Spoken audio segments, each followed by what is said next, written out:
बात करेंगे कुछ इंपॉर्टेंट कमिटीज की जो कि कॉन्स्टिट्यूएंट असेंबली में जो है फॉर्म हुए थे, और उनके चेयरमैन के बारे में हम लोग बात करेंगे। तो बेसिकली ये टॉपिक फॉल करता है constitution from the Indian perspective. अब हुआ ये कि बहुत सारे इंडियंस का डिमांड था कि भाई कॉन्स्टिट्यूएंट असेंबली होनी चाहिए जिसमें जो है हम अपना कॉन्स्टिट्यूशन बनाएंगे, ठीक है। क्योंकि इंडियंस को ये चीज लग रहा था कि भाई बार बार टुकड़ों में जो है हमें चीजें मांगनी पड़ रही है, और ये सही नहीं है। क्योंकि क्योंकि अब जो है हमें हमारा हक चाहिए, हमें हमारा सिस्टम चाहिए। और ये जो डिमांड रेस करी थी, ये डिमांड रेस करी थी एम एन रॉय ने। ये डिमांड रेस करी थी एम एन रॉय ने। अब यहाँ पे देखोगे कि 1947 या फिर 1935 के बाद जो है 1946 में क्या आया, तुम्हारा कैबिनेट मिशन आया था। Cabinet mission. अब कैबिनेट मिशन ने ब्रिटिश ने ये कहा कि आप अपना असेंबली जो आप अपना कॉन्स्टिट्यूएंट असेंबली जो है वो बना सकते हो। और हमारे कॉन्स्टिट्यूएंट असेंबली की अगर मैं बात करूं, इसमें कितने टोटल मेंबर्स थे, इसमें टोटल मेंबर्स थे 389। मैंने बात करी थी इस लेक्चर के स्टार्टिंग में, मैंने कहा था कि जो पूरा का पूरा जो ब्रिटिश एम्पायर था वो दो पार्ट्स में डिवाइडेड था। एक था आपका ब्रिटिश प्रोविंसेस, एक था ब्रिटिश प्रोविंसेस। दूसरा मैंने बात करी थी प्रिंसली स्टेट्स की, प्रिंसली स्टेट्स की। और एक और चीज आके जुड़ जाता है जिसको हम लोग बोलते हैं कमिश्नर का या फिर कमिश्नरेट स्टेट्स, ठीक है। अब इन 389 ये 389 मेंबर्स की जो है बात करी गई थी कि कॉन्स्टिट्यूएंट असेंबली में जो है इतने मेंबर्स होंगे। अब इसका अब इसका रोल क्या है देखो। अब जो प्रोविंसेस की अगर मैं बात करूं, ठीक है, इस ये हमने समझ लिया कॉन्स्टिट्यूएंट असेंबली में। अब कॉन्स्टिट्यूएंट असेंबली में ब्रिटिश कैबिनेट मिशन में ये भी आ गया कि भाई कॉन्स्टिट्यूएंट असेंबली के जो मेंबर्स होंगे वो तुम्हारे कॉन्स्टिट्यूशन बनाएंगे। अब सबसे बड़ा सवाल ये था कि भाई कॉन्स्टिट्यूएंट असेंबली है, ये है, ठीक है, पर कॉन्स्टिट्यूशन बनाएगा कौन। तो कॉन्स्टिट्यूशन बनाएगा ये जो क्वेश्चन था, तो उसको एड्रेस किसने करा, उसको एड्रेस करा इस कॉन्स्टिट्यूएंट असेंबली में। तो ये बोला गया कि भाई इस कॉन्स्टिट्यूएंट असेंबली में जो है तीन टाइप के लोग होंगे। सबसे पहला होगा कि ब्रिटिश प्रोविंसेस के लोग, ठीक है, जिनकी जो सीट्स थी वो थी कितनी, 292 या 292 मेंबर्स बोल सकते हो। प्रिंसली स्टेट्स की अगर मैं बात करूं, प्रिंसली स्टेट्स को मिला 93। और अगर मैं बात करूं कमिश्नरेट स्टेट्स का, उनका रिप्रेजेंटेशन था 4, विच सम्स टू हाउ मच, 389। यहां तक क्लियर है ये। अब ये था कि जो प्रिंसली स्टेट्स था ना, वो जो है कॉन्स्टिट्यूएंट असेंबली का जो पार्ट है वो नहीं बनना चाहता था। इसलिए नहीं बनना चाहता था क्योंकि वो अपने आप में इंडिपेंडेंट था, अपने आप डिसीजंस ले सकता था। कहीं ना कहीं जो है ये बेसिकली चल क्या रही है, मोनार्की चल रही है यहाँ पे प्रिंसली स्टेट्स में, राजा राजा का बेटा। पर द मोमेंट वो कॉन्स्टिट्यूएंट असेंबली में ज्वाइन कर लेंगे तो कहीं ना कहीं जो है उनको डेमोक्रेसी का हिस्सा बनना पड़ेगा, और जो भी राजगद्दी थी, जो भी राजपाट था, वो कहीं ना कहीं उनके हाथ से छिन जाने का डर था। इसीलिए प्रिंसली स्टेट जो है they don't want to be the part of constituent assembly, ठीक है। अब अगर हम बात करें कमिश्नर स्टेट्स की, कमिश्नर स्टेट्स तुम्हारी वो जगह होती थी या फिर वो स्टेट्स होती थी जिनका डायरेक्टली कंट्रोल कौन करता था, जिनको डायरेक्टली कंट्रोल करता था वाइस रॉय, या फिर जिसका कंट्रोल जो है वाइस रॉय के अंडर में होता था, ठीक है। Basically it's like union territory, ठीक है। ओके, उससे पहले ये चीजें मैंने समझा दी। ओके, उससे पहले अगर मैं इंडिया का मैप बना के दिखाऊं, ठीक है, तो ये वाला जो हिस्सा था, ठीक है, ये जो मतलब मेजर चंक जो हिस्सा था, अराउंड 60% का जो हिस्सा था, 60% जो एरिया था वो किसके अंडर था, वो अंडर ब्रिटिश था। इसीलिए इसीलिए जो रिप्रेजेंटेशन है जो मैंने दिखाई थी 292 की, यहाँ पे जो मैंने दिखाया था 292, इसीलिए ज्यादा था, ठीक है। ओके, अब यहाँ पे जो है कमिटीज को ध्यान से उसको करने के लिए सबसे पहले थोड़े से फैक्ट्स हम लोग देख लेते हैं। फ्यू फैक्ट्स में जो है 6 दिसंबर 1946 की अगर मैं बात करूं, तो इस दिन जो है तुम्हारा फॉर्मेशन हुआ था किसका, कॉन्स्टिट्यूएंट असेंबली का जो है फॉर्मेशन हुआ था, formation of constituent assembly. Okay, दूसरी चीज अगर मैं बात करूं 9 दिसंबर 1946 में क्या हुआ था, 1946 में यहाँ पे दो चीजें हुई थी कि फर्स्ट मीटिंग जो है वो हेल्ड हुई थी, फर्स्ट मीटिंग हेल्ड हुई थी। और दूसरी चीज यहाँ पे ये था, अब फर्स्ट मीटिंग हेल्ड हुई तो भाई कोई तो बोलेगा, अगर मीटिंग हेल्ड हुई है कोई तो बोलेगा। तो फर्स्ट पर्सन जिन्होंने एड्रेस करा था वो थे जेबी कृपलानी, ठीक है, वो कौन थे? वो थे जेबी कृपलानी। और यहाँ पे जो है फर्स्ट मीटिंग में एक टेम्पररी प्रेसिडेंट को चुना गया, और वो कौन थे? वो थे सच्चिदानंद सिन्हा। ये कौन थे? ये थे तुम्हारे टेम्पररी प्रेसिडेंट, ध्यान रखिएगा इस चीज को, टेम्पररी प्रेसिडेंट। ठीक है, अब ये प्रोविजन क्यों लाया गया? क्योंकि कोई अगर हेड होगा तो बाद में जाके वोटिंग अगर कराएगा तो किसकी देखरेख में होगी। यहां तक समझ में आ गया?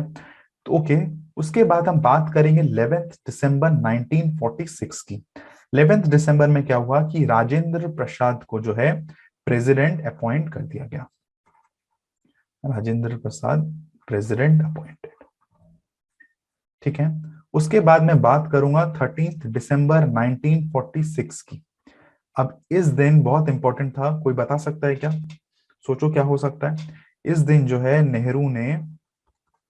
नेहरू ने ऑब्जेक्टिव रेजोल्यूशन को जो है प्रेजेंट किया था। ऑब्जेक्टिव रेजोल्यूशन को प्रेजेंट, एक बार इसके फीचर्स को पढ़ लोगे, ऑब्जेक्टिव रेजोल्यूशन प्रेजेंटेड बाय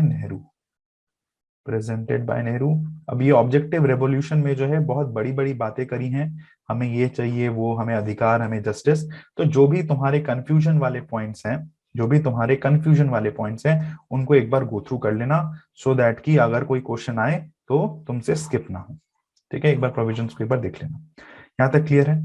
अब इसके बाद मेन चीजें आ जाती हैं, कमिटीज के बारे में बात करेंगे कि कमिटी में जो है क्या क्या चीजें हुई थी।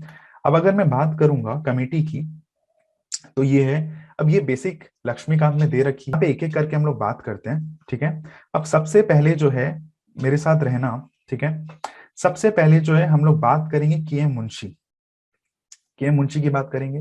अब यहाँ पे के एम मुंशी की अगर मैं बात करूं तो इनकी कमेटी का नाम क्या था? Order of business committee. ठीक है, तो ध्यान रखना, बिजनेस वर्ड यहाँ पे क्या है? की वर्ड क्या है? बिजनेस। और तुम्हें पता है कि मुनीम मुनीम जी करते हैं। ठीक है, मुनीम जी ये करिए, मुनीम जी, तो ही someone who is responsible for who what? Accounts का जो भी लेखा जोखा होता है, इनका काम होता है। ठीक है, अकाउंट्स का जो भी काम होता है वो कौन करता है? मुनीम जी करता है। अकाउंट्स का लेखा जोखा किस में होता है? बिजनेस में होता है। तो ऑर्डर ऑफ बिजनेस कमेटी के चेयर कौन थे? तुम्हारे थे के एम मुंशी। क्लियर है यहां तक?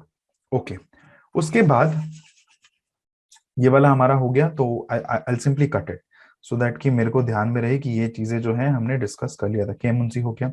उसके बाद यहाँ पे नहीं, इसमें शायद नहीं गिवन होगा, लैंग्वेज कमिटी की अगर मैं बात करूं, लैंग्वेज कमिटी इनको करा था मोतूरी सत्यनारायण ने। नहीं है तो आप लोग इसमें लिख लो कि लैंग्वेज कमिटी की अगर मैं बात करूं, लैंग्वेज कमिटी की अगर मैं बात करूं, इसके चेयरमैन कौन थे?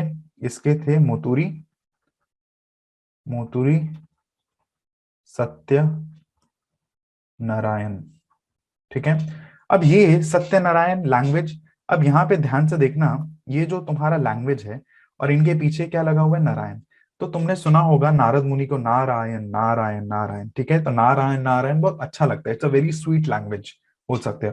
तो नारायण नारायण से क्या ध्यान में रखना है कि भाई लैंग्वेज कमिटी मोतूरी सत्य नारायण। ठीक है, हमने दो अभी तक कर लिया। पहला था हमारा बिजनेस को लेके कौन? मुंशी मुनीम जी, अकाउंटेंट, और तुम्हारा क्या हो गया? के एम मुंशी। ये हो गया, तो इसको भी हम लोग काट सकते हैं। ठीक है, उसके बाद हम बात करेंगे हाउस कमेटी की। हाउस कमेटी ये रहा। हाउस कमेटी के चेयरमैन कौन थे? बी पटाभी सित्तारमैया। ठीक है, अब तुम्हारा भी घर है, तुम्हारे घर में डैड है, किसकी चलती है? पिताजी की चलती है। तो यहाँ पे ध्यान में रख लेना, ये रहा हाउस, और हाउस में किसकी चलती है? पिताजी की चलती है। तो पिताजी की चलती है का क्या मतलब है कि भाई कौन? बी पताभी सित्तारमैया। ठीक है, तो पिता, you can relate it with home? You can relate it with house. ठीक है यहां तक? तो हमने दो चीजें कर ली, क्या? ऑर्डर ऑफ बिजनेस कर लिया, लैंग्वेज हमने सत्यनारायण। अब तुम्हें जो है इसको वर्ड टू वर्ड ध्यान में नहीं रखना है, बिकॉज जो एग्जाम का जो पैटर्न है ना, वो रिलेटिव पैटर्न है। तुम अगर देखोगे, अगर तुम्हें मान लो ये ऑप्शंस में भी आया, दो तीन चीजें भी अगर याद होगी, you still can eliminate things. Just just be with me so that कि at the end of this तुम्हें सारी चीजें याद हो जाए। ठीक है, तो ये हो गया तुम्हारा हाउस कमेटी हो गया, पी, ये हमने कर लिया। उसके बाद हम बात करेंगे G Mavalankar. Committee on the functions of the constituent assembly, G Mavalankar. अब यहाँ पे हम लोग किसकी बात करेंगे, यहाँ पे जो कीवर्ड है वो है फंक्शन। फंक्शन और क्या है यहाँ पे, लंकर, लंका, लंका। तो तुम्हें ये चीज पता है कि श्रीलंका में जो है, तुम्हें पता है श्रीलंका में जो है हमेशा क्या चलता है, क्राइसिस चलता रहता है, पॉलिटिकल क्राइसिस जो है वो तुम्हारा चलता रहता है। ठीक है, तो कॉन्स्टिट्यूएंट असेंबली जो है, या फिर तुम इसको इस तरीके से ध्यान रख लो कि भाई क्योंकि पॉलिटिकल क्राइसिस चलता रहता है, वहां पे जो कॉन्स्टिट्यूएंट असेंबली अभी अभी फॉर्म हुई होगी, तो जो कमिटी है, committee on the functions of the constituent assembly, उसको कौन हेड कर रहा है, जीवी मावलंकर। तो यहाँ पे इस चीज को ध्यान में रखना, G V Mavalankar related to committee on the functions of the constituent assembly. ये हो गया। उसके बाद हम बात करेंगे राजेंद्र प्रसाद की। राजेंद्र प्रसाद, यहाँ पे देखो मैंने उनको वो करके रखा था, हाईलाइट करके रखा हुआ था ऊपर यहाँ। अब यहाँ पे ध्यान रखना, ये रहे तुम्हारे राजेंद्र प्रसाद 1 2 3, और ये रहे तुम्हारे 4। ठीक है, अब यहाँ पे ध्यान से देखना, नेशनल फ्लैग, ठीक है, राजेंद्र प्रसाद। तो राजेंद्र प्रसाद का जो तुम्हें ध्यान में रखना है, वो ध्यान में रखना है प्रसाद। ठीक है, तुम्हें खुशी मिलती है मंदिर में, जब तुम जाते हो, जब तुम मंदिर जाते हो, तुम्हें मंदिर में प्रसाद मिलता है, तो खुशी मिलती है कि नहीं मिलती है। ठीक है, तो सबसे पहले हम इसमें बात करेंगे नेशनल फ्लैग की। अब जब तुम्हारा कोई नेशनल फ्लैग लहराएगा तो तुम्हें खुशी मिलती है, खुशी मिलती है, तो उसी खुशी को कंपेयर कर लो मंदिर से। ठीक है, उसी खुशी को कंपेयर कर लो मंदिर से, क्योंकि मंदिर में क्या मिलता है, प्रसाद मिलता है। तो फ्लैग, फ्लैग से खुशी, खुशी से मंदिर, और मंदिर से प्रसाद। ये क्लियर हो गया। तो ad hoc committee on the national flag कौन, राजेंद्र प्रसाद। तो हमारा ये क्लियर हो गया। उसके बाद सेम कॉन्सेप्ट के ऊपर अगर मैं बात करूं स्टीयरिंग कमेटी की, स्टीयरिंग कमेटी, गाड़ी की स्टीयरिंग होती है। अब मान लो नई गाड़ी ली है, खुशी मिली, खुशी मिली तो मंदिर जाओगे, मंदिर में प्रसाद मिलेगा, तो ये भी तुम्हारा हो गया क्या, स्टीयरिंग कमेटी राजेंद्र प्रसाद। ठीक है, उसके बाद रूल्स ऑफ प्रोसीजर कमेटी।